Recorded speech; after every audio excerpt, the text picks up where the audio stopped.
The afternoon sun shimmered over the asphalt, heat waves rising like ghosts from the open highway. Traffic was light, the kind of lazy movement that made the small town of Clearwater feel even quieter than usual. The only sound breaking through the soft hum of summer was the steady purr of a vintage Harley-Davidson gliding down the road.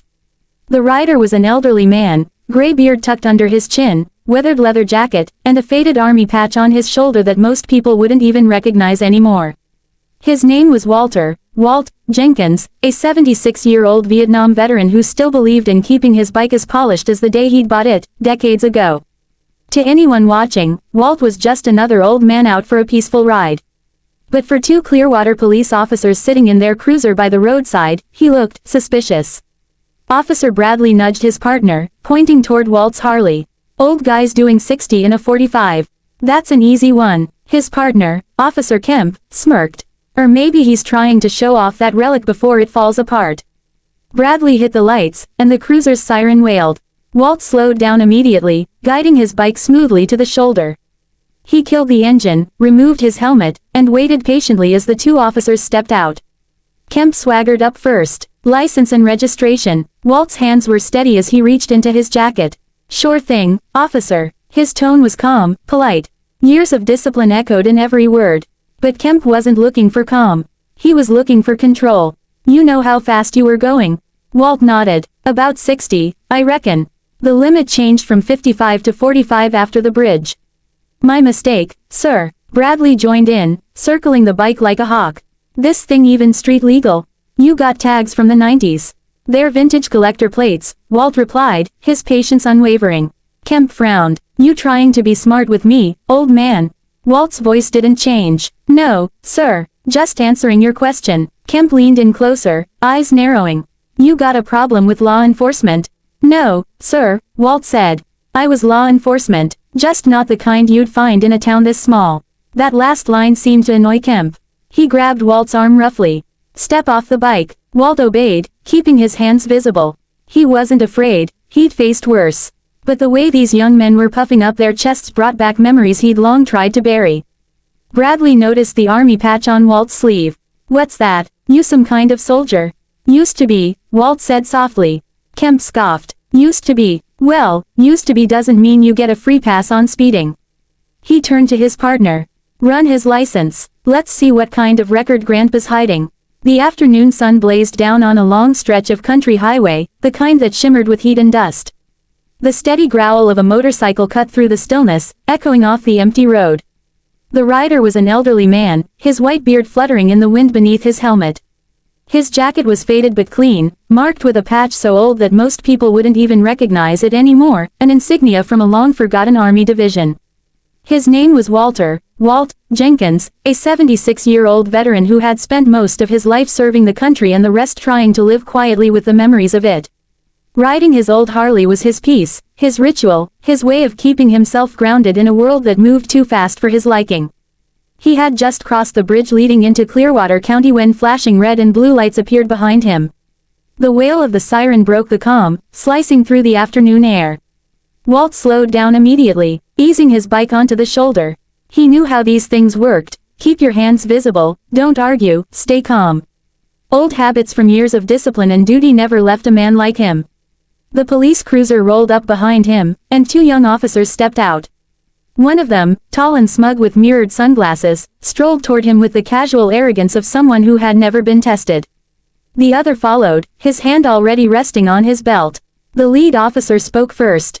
"License and registration." His tone wasn't polite, it was demanding, impatient. Walt reached into his jacket slowly and handed over the papers. "Here you go, officer. I didn't realize I was over the limit until I saw the sign change after the bridge." The officer glanced at the papers, then at the bike. "You were doing 60 in a 45. That's not a small mistake, old man." Walt nodded. "Understood. I can take the ticket." His voice was calm, respectful, the kind of steady tone that made the officer's mockery seem juvenile. The second cop circled the Harley with a smirk. "This thing even legal? Tags look ancient." "They're collector plates," Walt explained evenly. "Issued for vintage bikes. Fully registered with the DMV." The first cop leaned closer, squinting at the army patch on his sleeve. "You a veteran or just like dressing up like one?" "I served," Walt said quietly. "Yeah, when?" World War I. The cop laughed, turning to his partner. The two chuckled while Walt stood there, unmoving, eyes fixed on the horizon. It wasn't anger that filled him, it was disappointment. The kind that came when young men forgot what respect looked like. He'd seen it before, back in his service days, when rookies thought authority meant loud voices and quick tempers. The second officer stepped closer. "Step off the bike." Walt complied, unbuckling his helmet and setting it on the seat. His movements were precise, practiced. "You can check whatever you like, officers. I've got nothing to hide." The first officer snatched the license from his partner and walked back to the cruiser. "Let's see if Grandpa's got a record." While he ran the check, the second officer stayed near Walt, trying to bait him.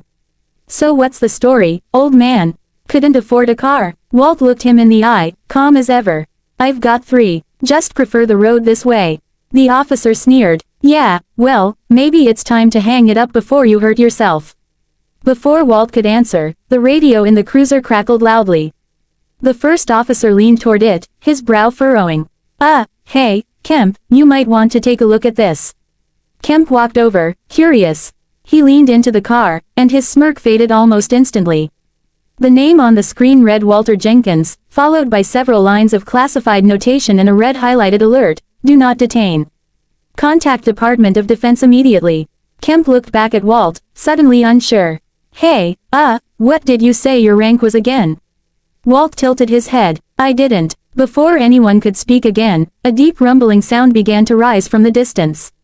It started low, like thunder rolling over the hills, and grew louder by the second. The officers turned toward the sound, shading their eyes.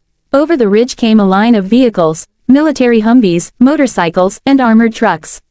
The convoy moved fast, disciplined, precise. Traffic on the highway screeched to a stop as 50 soldiers poured out of the vehicles, forming a perimeter around the scene.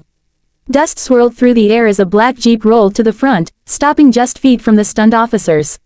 From it stepped a young army captain in full uniform. "Which one of you detained Colonel Jenkins?" he demanded, his voice cutting through the silence. Kemp blinked. "Colonel." The captain's eyes narrowed. "Retired Colonel Walter Jenkins. Medal of Honor, Silver Star, multiple tours. We received an emergency alert from his personal beacon after this traffic stop." The first officer stuttered. We didn't know, sir. He was just speeding." The captain took one step closer. "And your response was to put your hands on a decorated war hero." His tone was sharp, commanding. Even the soldiers behind him straightened slightly. Walt sighed, shaking his head. "Easy, Captain. These boys just don't know who I am. They were doing their job." The captain turned to him, his voice softening immediately. "Sir, we were ordered to escort you to the base. You weren't supposed to travel alone." "I told them I wanted some fresh air," Walt said, almost amused. "Didn't think I needed an escort just to take my old Harley for a spin." A few of the soldiers smiled quietly. The captain exhaled, clearly torn between protocol and respect. "Understood, sir, but next time, please notify us.